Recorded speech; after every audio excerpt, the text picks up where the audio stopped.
दोस्तों नमस्कार, जय हिंद, वंदे मातरम। आप सभी कक्षा 10वीं वाले स्टूडेंट्स का बहुत बहुत स्वागत है। सामाजिक विज्ञान कक्षा 10वीं का ये 26 तारीख के लिए मोस्ट प्रश्न बता रहा हूँ। बिल्कुल आईएमपी प्रश्न है, आप लोगों के 100% मोस्ट प्रश्न याद रखिएगा। आप लोगों को मैंने पहले भी विज्ञान के पेपर में मोस्ट प्रश्न बताए थे, जिसमें से सारे के सारे अति महत्वपूर्ण प्रश्न जो हमने बताए थे वो सभी प्रश्न आए हुए हैं। अथवा में आए, लेकिन आए थे जरूर। चलिए अब हम आपको शुरू से लेकर आखिरी तक सारे प्रश्न बता रहे हैं। सबसे पहले हम ऑब्जेक्टिव टाइप क्वेश्चन देखेंगे। 26 तारीख के पेपर के दिन आपको धमाल करना है सभी स्टूडेंट को, और 2 सेट में इस वीडियो में बताऊंगा लगातार। ठीक है, तो लास्ट तक देखते रहना और चैनल को सब्सक्राइब जरूर कर लेना। आइए स्टार्ट करते हैं पहले प्रश्न से। देखिए दोस्तों, आप लोगों का सही विकल्प चुनकर लिखिए। मैं पहला प्रश्न है, भारत में सर्वाधिक साक्षरता वाला राज्य है। देखो, सबसे ज़्यादा साक्षरता केरल में पाई जाती है, तो आप लोगों को केरल उत्तर में बताना है। अगला प्रश्न है, पृथ्वी का कितना भाग जल से घिरा है। तो प्यारे विद्यार्थियों, 3/4 भाग जो है पानी से घिरा हुआ है, ऐसे याद रखना आप सभी। आपके लिए हम बहुत मेहनत कर रहे हैं, इसलिए चैनल को आप सब्सक्राइब जरूर करेंगे, अधिक से अधिक शेयर करेंगे अपने दोस्तों के साथ। देखिएगा, पृथ्वी का 3/4 भाग जो है जल से घिरा है। इसके बाद में देश का सबसे पुराना कृत्रिम पत्तन, कृत्रिम का मतलब होता है मानव निर्मित। ठीक है, तो ये मुंबई है कृत्रिम पत्तन, उत्तर में बताना। राष्ट्रवाद को चित्रों के माध्यम से दर्शाने वाला व्यक्ति कौन था। तो फेडरिक सोरियो उत्तर हो जाएगा। इसने राष्ट्रवाद को किसके माध्यम से दर्शाया था, चित्रों के माध्यम से दर्शाया था। विद्यार्थियों ध्यान देना आप सभी। अब हम बढ़ते हैं हमारे अगले क्वेश्चन की ओर। गांधी जी अफ्रीका से भारत कब आए थे। देखो, ये इसी दिन से प्रवासी भारतीय दिवस मनाया जाता है। 9 जनवरी 1915 को महात्मा गांधी दक्षिण अफ्रीका से कहाँ आए थे, भारत आए थे। प्यारे विद्यार्थियों, ऐसे ध्यान रखना आप सब। संघ सूची का विषय है, तो रक्षा विभाग जो है संघ सूची का विषय है। रक्षा जो है देश की रक्षा संघीय सूची का विषय है। अगर आपसे पूछा कि सूचियां कितनी हैं, तो आप बताएंगे 3 हैं, संघीय सूची, समवर्ती सूची और राज्यीय सूची। ठीक है, संघीय सूची, समवर्ती सूची और राज्यीय सूची। अब हम बता रहे हैं आप लोगों को खाली स्थान, जो कि आपके लिए बहुत मोस्ट है प्यारे विद्यार्थियों। स्वयं सहायता समूह में अधिकतम कितने लोग होते हैं, 20 लोग होते हैं। ठीक है, 20 बताना। द्वितीय विश्व युद्ध की शुरुआत कब हुई थी, तो 1939 में हुई थी द्वितीय विश्व युद्ध की शुरुआत। पूना समझौता, पूना पैक्ट कब हुआ था, पूना पैक्ट आपको 1932 में बताना है।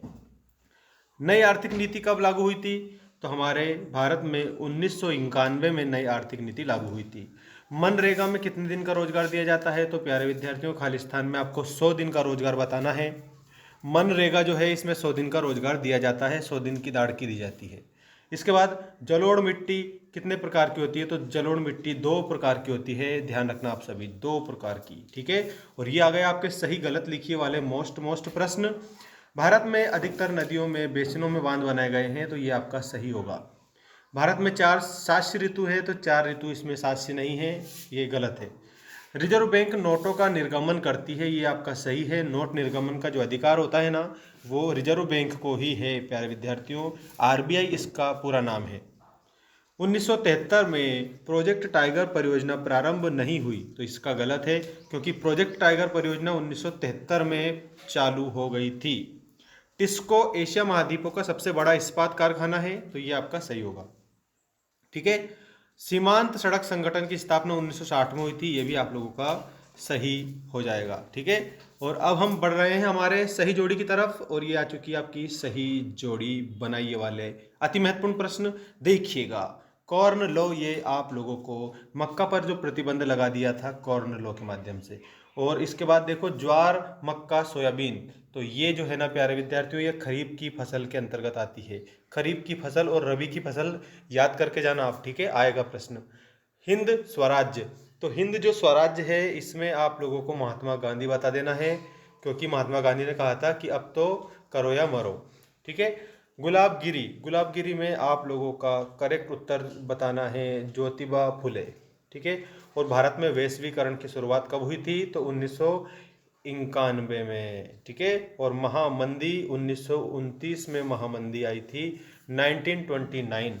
ये आप लोगों की बेस्ट सही जोड़ी मैंने बता दी है। स्क्रीनशॉट ले सकते हो सभी मेरे प्यारे छात्र छात्राओं। ठीक है, अब हम बढ़ते हैं अगले प्रश्न की ओर। और चैनल को सब्सक्राइब जरूर कर लेना। आप लोगों के लिए सबसे अच्छी चीज़ें हमने बताई है। आपका सामाजिक विज्ञान का लास्ट का पेपर है, इसके लिए हम 4 वीडियो और लाएंगे मोस्ट। तो जल्दी से जल्दी आप चैनल को सब्सक्राइब कर लेना। देखिए, एक शब्द वाक्य में उत्तर लिखिएगा। पहला प्रश्न, सामाजिक विभाजनों का प्रमुख आधार क्या है? तो जाति, धर्म और लिंग ये सामाजिक विभाजन का आधार है। ठीक है, किन्हीं 2 देशों के नाम बताइए जहां मजबूत लोकतंत्र है। तो भारत और बेल्जियम, जर्मनी, इनमें मजबूत लोकतंत्र है। उस प्रक्रिया, अगला प्रश्न, उस प्रक्रिया को क्या कहते हैं जिसमें लोग ग्रामीण क्षेत्रों से शहरों की ओर पलायन करते हैं? तो उसको नगरीकरण कहते हैं। अगर गांव के लोग शहर में जाकर बसेंगे तो उसको नगरीकरण कहा जाएगा। ऐसा आपको ध्यान रखना है। ठीक है, और अगला प्रश्न, जीडीपी में सबसे अधिक योगदान किस क्षेत्र का है? तो जीडीपी में सबसे ज़्यादा योगदान है सेवा क्षेत्र का। सेवा क्षेत्र को तृतीयक क्षेत्र की नाम से भी जाना जाता है। किस देश में एकल पार्टी सिस्टम है? एक ही पार्टी को एकल पार्टी बोला जाता है। चीन में और रूस में, है ना, चाइना एंड रशिया एकल पार्टी सिस्टम है। और 1860 के दशक में कानपुर में कौन सी मिल खोली गई थी? तो एल्गिन मिल खोली गई थी। आपको याद रखना है, एल्गिन मिल। ठीक है, इसके बाद में एक और वीडियो आएगा जिसमें इसी प्रकार का एक और सेट पेपर में बताऊंगा जो हमारे द्वारा बनाया गया है आपके लिए। अगर इसका आप लोगों को पीडीएफ चाहिए तो चैनल को सब्सक्राइब करके कमेंट आप कर देना। और अगला जो सेट है ये वाला देख सकते हो। आप लोगों को मैं नेक्स्ट वीडियो में बताऊंगा सारे उत्तर। ठीक है, धन्यवाद। हम